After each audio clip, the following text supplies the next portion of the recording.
Oke, teman-teman karir sekalian, hari ini Pusat Karir Fakultas Hukum Universitas Jenderal Sudirman sudah kedatangan satu orang alumni angkatan 2009, teman sekelas saya, namanya Mas Vivin Ristawandari. Nah, Mas Vivin ini boleh dibilang teman dekat saya ya. Teman dekat saya, kami sekelas, kami satu angkatan, banyak terlibat di organisasi yang sama. Sekarang Mas Vivin berkarir di BTN sebagai legal officer ya. Kita akan menggali beberapa informasi penting. Bagaimana sih keseharian dari seorang legal officer? Kelas karir ini kita akan buat lebih berbeda. Kita akan buat lebih fleksibel saja ya, nggak seperti kelas karir sebelumnya. Hari ini saya dan Mas Vivin akan langsung ngobrol saja, supaya kita semua bisa tahu dan melihat dengan lebih jelas sebenarnya keseharian berkarir di dunia perbankan bagi seorang sarjana hukum itu bagaimana. Oke, Mas Vivin, gimana kabarnya pagi ini? Alhamdulillah baik, Mas Dian. Oke. Lama saya ini tahun 2009 ya. Kuliah organisasi bareng-bareng ya, Mas Dian. Oh iya betul. Makasih banget ini Mas Vivin sudah mau kami ganggu. Hari ini hari Minggu ya, hari weekend. Kita semua sama-sama online dari kantor masing-masing. Saya online dari Fakultas Hukum, Justisia 2, dan nampaknya Mas Vivin juga online dari BTN ya. Gitu. Ya, dari kantor ya. Di kantor. Oke, Mas Vivin mungkin bisa perkenalan dulu. Silakan Mas Vivin. Ya, terima kasih Mas Dian. Oke, teman-teman, tadi sudah disampaikan ya dari Mas Dian. Nama saya Vivin Ristawandari, angkatan 2009 dulu, Fakultas Hukum, satu angkatan sama Mas Dian. Dulu kita kuliah bareng, main bareng, sama UKM bareng ya Mas Dian ya, sebagian besar. Ya. Kalau kita ingat NIM ya, nomor induk mahasiswa ya, Mas Dian ya. Aku masih ingat loh, S1009148. Cuma nggak tahu nih kalau Mas Dian nih, NIM-nya berapa Mas Dian? NIM ya kalau di NIM E1A 009106. Wah, siap. Nah, itu tadi NIM-nya. Terus saya tadi angkatan 2009 ya. Angkatan 2009, lulus itu tahun 2013 Mas Dian. Bareng teman-teman lah, salah satunya dulu ada yang bareng itu Mbak Melda ya. Bareng sama Melda, saya lulus 2013 bulan Februari kalau nggak salah. Nah, kemudian setelah lulus, saya mengikuti berbagai macam tes Mas, baik di perusahaan lokal maupun di perusahaan nasional ya, BUMN. Dan akhirnya alhamdulillah per tanggal 12 atau 13 September 2013 saya masuk di BUMN ya, Bank BTN. Nah, di sini posisinya dari awal masuk 2013 sampai dengan sekarang ya, saya jadi legal division. Dari pertama penempatan di legal division, saya pertama-tama di kantor Karawaci Mas Dian. Penempatan pertama itu ingat banget di 2013. Dulu pertama masuk tes OJT sebenarnya di Purwokerto Mas. Iya. OJT-nya untuk training. Makanya kalau sekarang itu magang sebulan. Kemudian saya ditugaskan ke kantor Tangerang, Karawaci. Dari Karawaci, di kantor cabang Karawaci, saya ke kantor Cawang. Setelah dari Cawang, saya ke kantor pusat di Jalan Gajah Mada ya, di dekat Monas. Kemudian balik lagi ke Cawang sebentar, kantor cabang Cawang Jakarta Timur. Dan terakhir sekarang di kantor cabang Bogor, Mas Dian. Mungkin itu Mas Dian secara singkatnya ya, saya dari lulus sampai bekerja di Bank BTN. Oke, berarti relatif sering berpindah-pindah ya, Mas Vivin nih, ke kantornya di unit kerja BTN. BTN itu ini ya, Iya, spesialis perbankan untuk sektor perumahan ya. iya. Kalau mindset di masyarakat kita perumahan di KPR ya, kalau mindset di masyarakat itu. Oke, ke kredit perumahan rakyat ya. Jadi Kredit pemilikan eh, rakyat. ya Kredit kredit pemilikan rumah, kepemilikan kredit pemilikan rumah.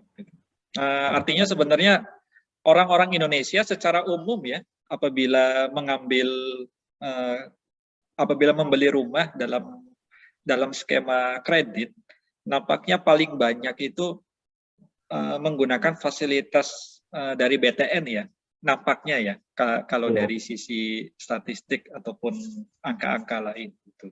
Nah, kita ingin tahu Mas Vivin kan di bidang legal ya di BTN. Iya. Gitu. Artinya kan linear nih antara basic akademik sebagai seorang sarjana hukum dengan posisi kerja saat ini itu sudah linear sekali sehingga pertanyaannya sebenarnya keseharian legal itu ngapain sih, Mas Vivin? Nah, kalau kita itu di bagian legal di perusahaan, otomatis kita bekerja dalam ranah litigasi dan non-litigasi, Mas Brian. Kalau litigasi, kita kebanyakan legal action ya, yaitu beracara di pengadilan atau berhubungan dengan pihak-pihak instansi seperti kepolisian, kejaksaan, dan lain-lain.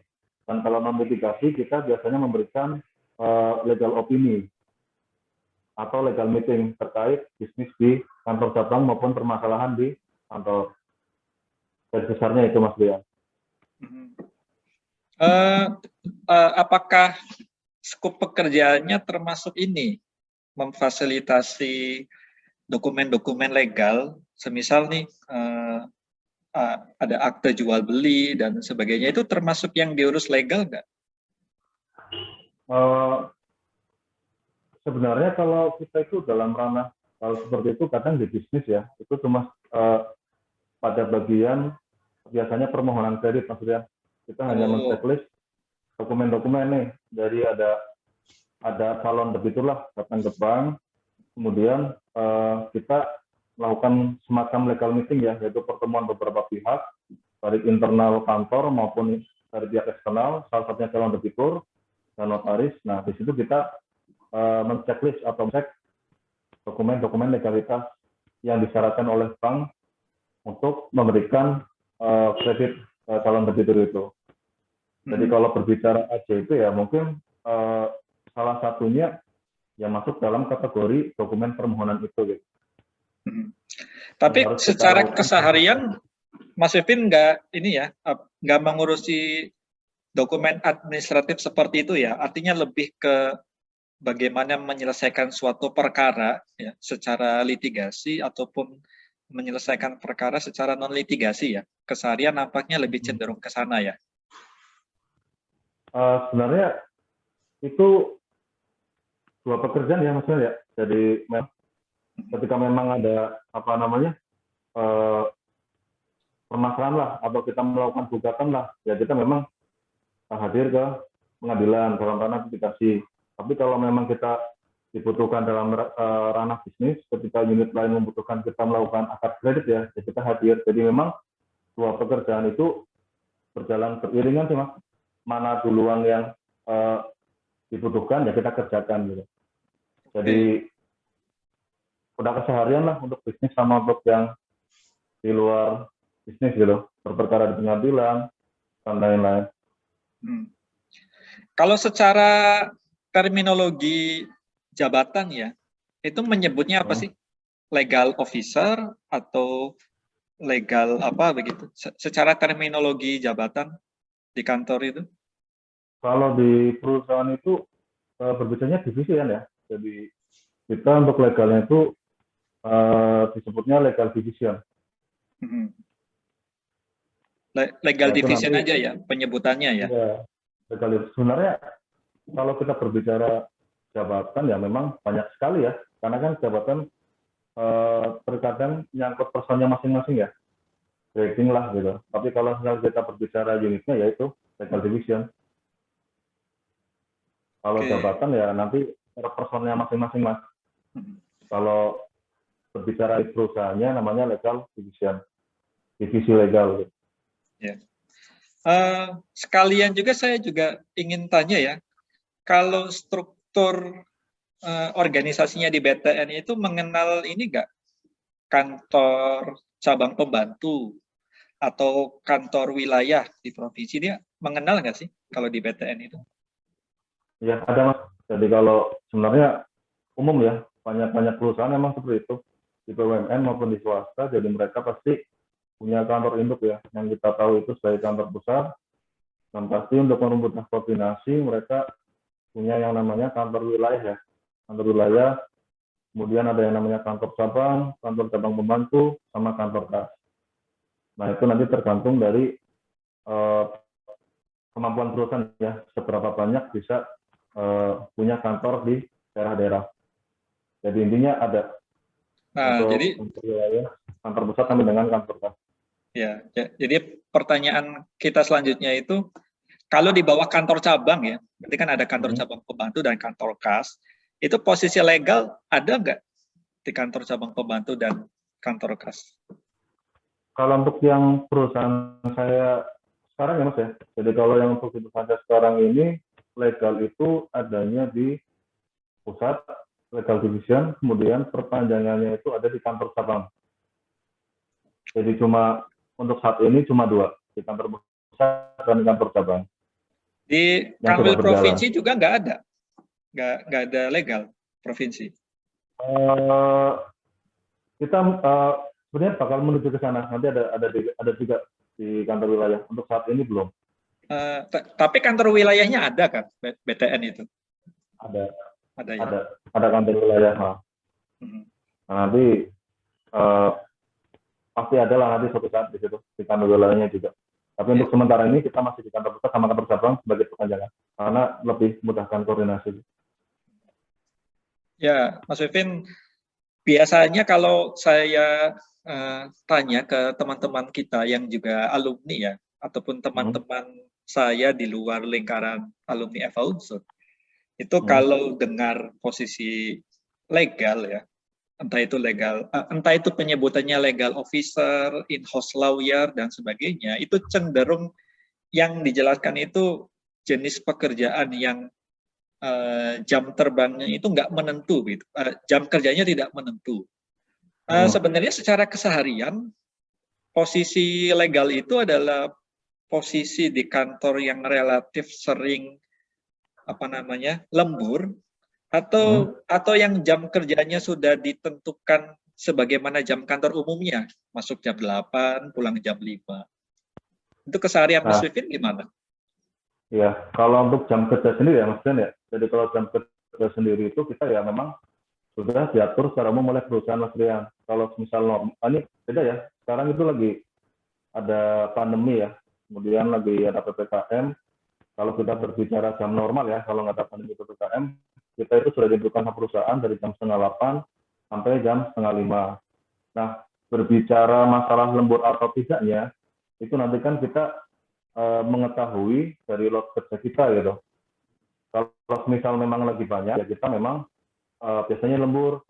Tapi kalau misal lot kerjanya kita bisa selesaikan pada jam waktu jam 7:30, jam 4:30, ya kita tidak melaksanakan lembur gitu. Jadi memang tergantung pekerjaannya sih. Kalau memang lagi banyak-banyaknya, kita lembur. Tapi kalau misalnya lagi nggak begitu banyak lah lot kerjanya, kita nggak lembur mas ya.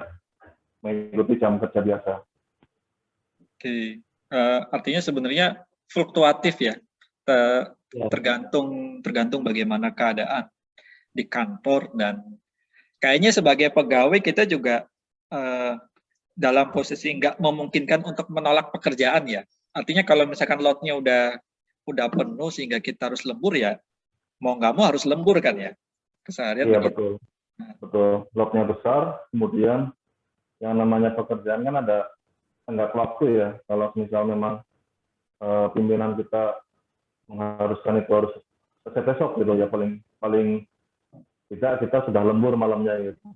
Tapi kalau misalnya bisa di manajemen dengan baik, ketika jam-jam pagi sampai sorenya ada waktu ya kita selesaikan pada waktu itu. Tapi intinya yang penting hasil pada hari esoknya sudah kelar lah, bisa dilihat oleh pimpinan. Jadi tergantung load kerjanya, terus tenggang waktu yang diberikan ya terhadap pekerjaan itu. Ya, kita mungkin saya ingin lebih spesifik untuk tahu informasi tentang keseharian legal dalam mewakili kantor ya di ranah-ranah pengadilan gitu, atau di lembaga-lembaga lain yang kita mengasosiasikan dia terkait dengan pengadilan, contohnya kepolisian atau kejaksaan, atau dulu saya juga pernah sekali koordinasi waktu di Ombudsman dengan rekan-rekan BTN gitu. Itu jenis pekerjaan yang tadi saya sebutkan ya, keluar kantor untuk mewakili kantor dalam rangka penyelesaian suatu kasus. Itu kalau di keseharian Mas Vivin itu lebih mendominasi pekerjaannya seperti itu, atau ada pekerjaan lain yang lebih mendominasi pekerjaan kesehariannya Mas Vivin? Kalau saya pribadi sih seimbang ya, seimbang, nggak beda jauh lah antara kita harus beracara atau melakukan legal action ataupun melakukan legal meeting untuk support bisnis, baik itu non-litigasi ya. Jadi antara litigasi sama non-litigasi kita sih yang selama ini saya jalani sih seimbang mas. Jadi nggak terlalu jauh lah untuk perbandingannya. Karena kan kebutuhan keluar juga masih bisa kita backup, terus yang di cabang di kantor juga masih bisa kita backup ya. Jadi seimbang sih nggak terlalu lebih dominan di mana gitu. Kalau kita boleh tahu, kalau di KC Bogor itu legalnya ada berapa Mas Vivin? Jumlah personil legalnya? Satu mas. Kalau di kantor cabang satu. Satu ya. Nah, ya. Berarti dengan kata lain, kalau kita sebut berperkara ya, berarti Mas Vivin akan terus mendampingi, bukan mendampingi, akan terus mewakilkan kantor. Itu kalau sendirian itu memang kesehariannya sendirian, atau Mas Vivin akan ditemani rekan kantor yang lain kalau dalam proses beracara? Kalau dalam proses beracara kita secara kuasa pasti banyak ya mas Dan ya, bisa 8 sampai 10 orang. Cuma dalam perkara yang memang domisili saya lebih dekat, misalnya saya di Bogor, kemudian ada perkara di Bogor ya, kita selama masih bisa handle sendiri. Nanti tapi kalau misal sudah sekiranya butuh bantuan, pasti kita nanti ada rekan yang membantu mas. Atau itu yang pertama ya, kalau kita masih bisa menghandle, kita handle sendiri. Kalau misalnya kita butuh bantuan, pasti nanti dibantu sama kantor pusat ya, ada rekan lah yang turun ke kantor cabang. Yang kedua mungkin kalau semisal ada perbenturan ya pekerjaan, saya harus kemana, sementara ada pekerjaan di sini, nah itu nanti kita bisa switch lah, mana yang kosong itu yang ngisi gitu. Oke, dengan kata lain sebenarnya kantor juga mempertimbangkan mekanisme yang lebih fleksibel ya. Artinya ya, meskipun hanya satu orang legal divisi di kantor cabang, tapi ketika ada persoalan penanganan perkara, secara dokumen kuasa tentu tidak sendirian ya.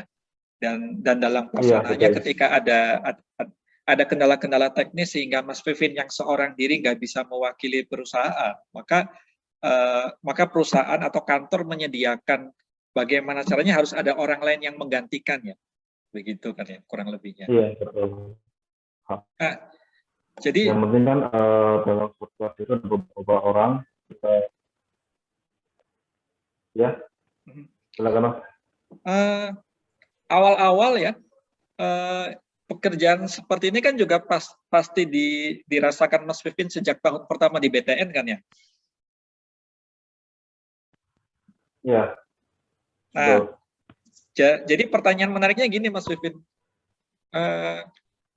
Bagaimana dulu itu, Mas Vivin pernah nggak sih ngalamin selayaknya seorang fresh graduate ya, barangkali awam ya, barangkali awam dengan proses beracara, kalaupun punya referensinya kan juga cenderung didominasi oleh referensi-referensi tekstual ya, dari buku-buku gitu.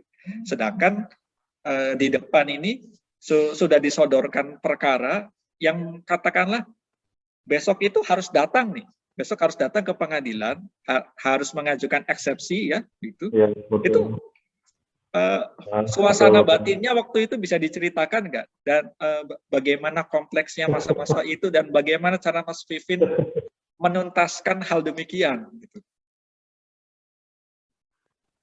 Ya, menarik juga ya, Mas Dilan. Jadi memang saya pas pertama masuk itu pas fresh graduate 2013, kemudian kita udah masuk ke bagian legal ya, kemudian dihadapkan dengan dunia nyata beracara di pengadilan gitu. Padahal kita pas zaman kuliah kan hanya dipenuhi dengan teori ya Mas ya, dipenuhi dengan teori. Kemudian kalau praktek pun itu hanya sekedar PLKH ya, PLKH terus kita ke pengadilan ya, yang kita mengamati persidangan itu ya Mas Dian ya.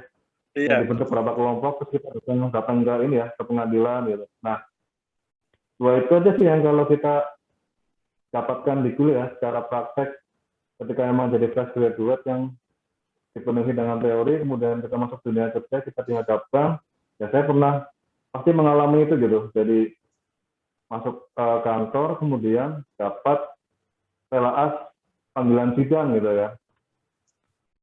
Nah ini baru pertama kali ini dapat tuh apa yang harus saya lakuin gitu kan terhadap panggilan ini. Pasti muncul itu dalam benak pertama gitu Mas. Iya. Ini telaas panggilan pertama gitu, sidang perdata, kemudian di pengadilan ini gitu ya. Nah tapi karena kita berbicaranya perusahaan ya, terus berbicaranya timpok, ya paling enggak kita melakukan koordinasi dulu ke atasan, atau istilahnya ya kita minta petunjuk lah terhadap panggilan ini gitu ya. Ketika memang sudah mendapatkan petunjuk, ya kita langsung lakukan koordinasi ke pengadilan terkait apa namanya, ini panggilannya terkait apa, perkaranya apa, terus kapan sidangnya. Nah kita apa namanya, koordinasi lah dengan pengadilan. Kalau panggilan pertama seperti itu pasti kita kadang ya itu ya merasa apa namanya, pengalaman pertama gitu, mendapatkan surat-surat seperti itu. Takut nantinya kalau misal kita nggak melakukan action terhadap surat itu malah jadi sisi negatif atau perusahaan bakal mengalami kerugian gitu kan terhadap adanya pengadilan itu, tapi kita tidak lanjuti gitu kan. Nah, akhirnya kita setelah koordinasi dengan pimpinan atau penyidik ya kita hadirlah di pengadilan itu terkait waktu sidang, perkaranya apa, kita minta surat gugatannya, terus kita pelajari, terus kita beracara di pengadilan. Nah, tapi kalau misalnya udah lama ya, udah sering dapat surat-surat seperti itu, jadi jatuhnya nanti malah kita jadi secara teknis lebih berstrategi Mas. Jadi kalau di awal-awal kita hadir, dapat panggilan kita rajin hadir ya, nah, nanti kalau udah kesini-sini, terkadang kita pakai strategi gitu, baru panggilan pertama ini, baru panggilan kedua ini gitu, ketika memang ada perbenturan pekerjaan. Tapi nanti hal-hal seperti itu pasti akan terjadi ya, kita harus pertama itu bakal terjadi, tapi nanti ke depannya itu akan jadi hal yang biasa, malah jadi menciptakan apa namanya, strategi kita untuk beracara Mas. Uniknya gitu. Jadi kita saya berangkat awal itu otodidak lah Mas Dian, berbekal dari ilmu yang di kantor cabang dan berdasarkan petunjuk dari pimpinan seperti apa, kemudian saya hadir. Itu sih paling dari pengalamanku ya yang pertama ini. Jadi pada akhirnya sebenarnya ini soal jam terbang ya sebenarnya ya. Iya, betul. Semakin kita sering menangani kasus real seperti itu, kita menjadi semakin mahir ya semakin mahir, semakin Iya. menemukan celah-celah ya, supaya kita bisa melakukan mitigasi. Semisal panggilan pertama nih, ya selayaknya teoretik kan, panggilan pertama kita nggak datang kan, kita bisa memohon untuk panggilan kedua ya, begitu ya. Iya, betul. Apalagi kalau misalkan kita sudah koordinasi dengan panitera penggantinya ya, panitera yang bertugas untuk sidang. Begitu. Tapi pada prinsipnya sebagai seorang fresh graduate ya, perasaan khawatir, cemas itu pasti muncul ya pada prinsipnya begitu. Tetapi di lingkungan tapi di lingkungan kerja akan tidak mungkin, apalagi dalam urusan hukum, seorang anak baru dilepas begitu saja ya. Pasti ada mekanisme koordinasi ataupun monitoring atau sebagainya lah. Ya, yang penting kantor itu pada prinsipnya memberikan bekal kepada pegawainya ya, entah dia pegawai baru atau pegawai lama, sebelum dia mewakili perusahaan di ruang-ruang sidang ya. Kurang lebihnya kan begitu ya sebenarnya ya. Iya, betul. Jadi rasa-rasa cemas khawatir kita melakukan suatu hal yang pernah pasti muncul itu. Tapi nanti suatu saat kalau jam terbangnya sudah banyak ya, itu akan menciptakan kita ini lebih kebentuk sendirilah untuk strategi beracaranya. Jadi nggak ada muncul rasa khawatir lagi gitu. Iya. Jadi pertanyaan menariknya begini, Mas Vivin, kalau dari obrolan kita tadi, kalau di dalam ruang sidang, ya, dalam praktek itu kan kita mengenal istilah menang atau kalah ya, dalam praktek begitu. Meskipun secara normatif istilah yang betul itu kan gugatannya dikabulkan atau tidak ya, secara normatif itu. Nah, bagian yang ingin sekali saya tanya adalah, kalau misalkan seorang legal divisi di BTN, ketika dia mewakili, dia kalah di persidangan, begitu. Ini tentu kita lepaskan unsur banding kasasi ya. Kalau misalkan kalah kan pasti banding, pasti kasasi kan, mau nggak mau kan begitu. Apakah itu juga akan mempengaruhi karir nggak sih, yang seperti itu? Kalau misalkan sampai kalah begitu. Untuk ketika kita berperkara, terus kita menang atau kalah ya, memenuhi syarat atau tidak gitu ya. Oh iya, untuk itu pasti kalau kita berbicara karir, pasti kan kita berbicara nilai yang didapat ya. Dan setiap nilai, jadi kita nilai itu tidak hanya di bangku kuliah ya Mas Dian ya. Jadi di perusahaan pun ada yang namanya nilai gitu, secara umumnya. Jadi kalau kita karirnya ingin menanjak, pasti kita harus mendapatkan nilai yang bagus gitu ya. Dan nilai yang bagus itu kan pasti ada kriteria lah atau komponen-komponen yang harus dipenuhi. Misal salah satunya adalah kemenangan berperkara di pengadilan misalnya. Nah itu menjadi salah satu komponen. Kemudian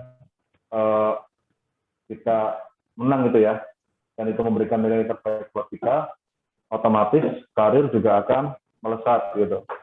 Jadi tapi nggak cuma itu ya, kan untuk yang namanya nilai itu kan nggak hanya satu komponen. Mungkin salah satunya semisal ada komponen tadi itu kemenangan berperkara misalnya. Tapi kan di sisi lain ada beberapa komponen lagi ya, BCDE-nya gitu. Nah itu harus dipenuhi secara keseluruhan. Jadi nggak cuma satu. Ketika satu itu aja bagus, tapi nilai yang lainnya maafnya kurang bagus ya, otomatis kan membuat nilai kita jelek nih. Kalau nilai kita jelek ya otomatis perusahaan ya maafnya untuk menaikkan orang ini kan pasti juga ada pertimbangan gitu kan. Sementara orang-orang yang lain ada yang lebih baik gitu. Jadi ininya ketika itu masuk dalam suatu ketika yang tadi misalnya kemenangan terkait itu masih sebagai komponen penilaian, ya otomatis kita harus menyimbangkan dengan nilai-nilai yang lain Mas Rian agar nilainya bagus, jadi karirnya naik juga gitu. Jadi ininya secara umum nilainya bagus lah, jadi kita punya karir yang lebih baik gitu. Oke, berarti itu tetap masuk ke dalam kriteria rapor ya, kriteria kinerja pegawai, tapi masih juga ada kriteria-kriteria lain ya, gitu. Iya. Sehingga kan kita kalau misalkan jatuh di satu aspek, jatuh dalam pengertian kan kadang-kadang pihak lawan lebih lihai ya, kadang-kadang gitu. Pihak lawan lebih lihai menggunakan lawyer yang juga lihai juga gitu. Yang seperti itu kan sebenarnya lumrah-lumrah saja ya, mau menang mau kalah tinggal bagaimana kita berjuangnya aja ya. Gitu.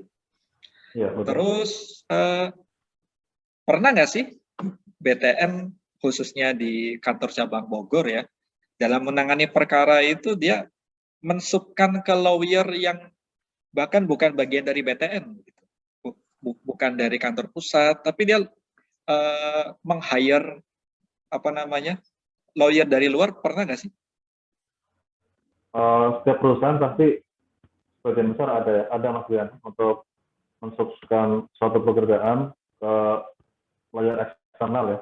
Tapi itu nanti dengan kriteria sendirilah yang pimpinan tahu gitu. Tapi pada intinya pasti ada bekerjasama dengan rekanan-rekanan lawyer.